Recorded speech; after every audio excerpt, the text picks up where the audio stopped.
बेदी ने राज्यसभा सांसद सुभाष बराला से मिलने वो पहुंची। हमारे संवाददाता ने कृष्ण बेदी और सुभाष बराला से खास बातचीत की। सुनिए इस बातचीत में क्या कुछ उन्होंने कहा। नवनियुक्त कैबिनेट मंत्री कृष्ण बेदी इस वक्त हमारे साथ मौजूद है। कृष्ण बेदी 2014 में मनोहर सरकार में भी मंत्री थे, अब नायब सरकार में भी मंत्री जो है वो बनाया गया है। सर, किस तरीके से देखते हैं?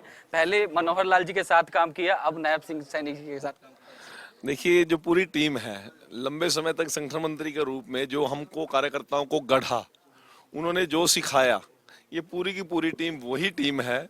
चाहे नायब जी हैं, चाहे बराला जी हैं, चाहे हमारे कृष्ण बेदी है, चाहे महिपाल डांडा जी हैं, चाहे सारी की सारी टीम वही है जो संगठन के दौरान, संगठनकर्ता के दौरान मनोहर जी ने गढ़ा था।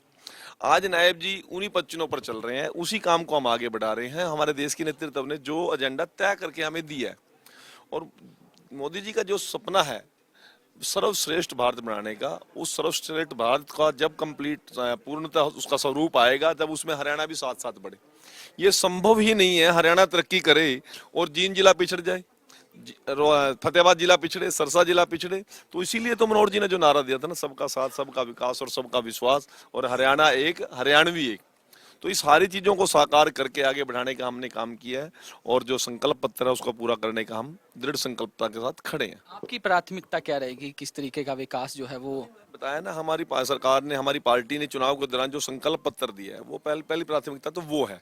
उसके साथ साथ शिक्षा, चिकित्सा और सुरक्षा। हम हरियाणा प्रदेश की जनता को ये मजबूती साथ देना चाहते हैं, उनको विश्वास पैदा करना चाहते हैं कि किसी गरीब को, मजबूर को, लाचार को, बेबस को, बेटी को, बहन को, माता को कोई बुरी नजर से देखने की ताकत नहीं होगी किसी व्यक्ति के अंदर। इस प्रकार की सुरक्षा, और यदि आदमी को चिकित्सा की आवश्यकता, तो हरियाणा सर्वश्रेष्ठ शिक्षा के अंदर रहे।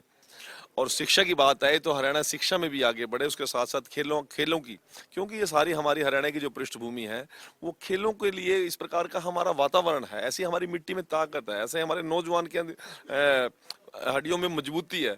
तो यदि अच्छी सुविधाएं हम और देंगे, अब नरवाना में एक ही स्टेडियम है, नवदीप स्टेडियम, वहाँ पे बड़े बड़े 10-10, 11-11 हजार वोट के गांव हैं, लगभग 15-15, 18-18, 20-20 हजार की आबादी गांव है। यदि वहाँ के युवाओं को अच्छी सहूलियत हम और देंगे, तो वो खेलों में देश का और प्रदेश का नाम, और विशेष तौर से हरियाणा का नाम को आगे बढ़ाने का काम करेंगे। इस वक्त हमारे साथ राज्यसभा सांसद सुभाष बराला भी मौजूद है। बराला साहब, इतना बड़ा मैंडेट तीसरी बार सरकार बनाने जा रहे हैं। 1966 के बाद तीसरी बार कोई भी सरकार रिपीट नहीं कर पाई। भारतीय जनता पार्टी तीसरी बार सरकार देखिए, निश्चित रूप से आदरणीय प्रधानमंत्री नरेंद्र मोदी जी के मार्गदर्शन में और पूर्व मुख्यमंत्री मनोहर लाल जी ने जिस प्रकार से लगभग 9.5 साल हरियाणा प्रदेश को एक किस्म से त्रासने का काम किया। हरियाणा प्रदेश में जनता का जो विश्वास उठ चुका था लोकतांत्रिक व्यवस्था से, प्रशासनिक व्यवस्था से, राजनीतिक लोगों से, उस विश्वास की बहाली को करने का काम किया मनोहर लाल जी ने। पारदर्शी तरीके से नौकरियां देने का काम किया। जो नौकरियां कभी बिकती थी, बोलियां लगती थी, मुख्यमंत्री मंत्रियों के रिश्तेदारों से आगे नौकरियां बहुत कम निकलती थी, उस सारी व्यवस्था में आमूलचूल परिवर्तन किया। सबका साथ, सबका विकास, सबका विश्वास, सबका प्रयास, इस नारे को सार्थक करने का काम किया। साथ रहेंगे, साथ बढ़ेंगे, हरियाणा एक, हरियाणवी एक, इस प्रकार के नारे इस सरकार के अंदर सार्थक हुए, और उसी परिपाटी को आगे बढ़ाने का काम अब जो ये सरकार तीसरी बार हरियाणा की जनता ने बनाई है, और नायब सैनी जी को इसका नेतृत्व करने का सौभाग्य प्राप्त हुआ है, निश्चित रूप से इस अगले 5 साल के अंदर एक विकसित हरियाणा का निर्माण जो मनोहर लाल जी के नेतृत्व में शुरू हुआ था, उसको और आगे बढ़ाने का काम करेंगे।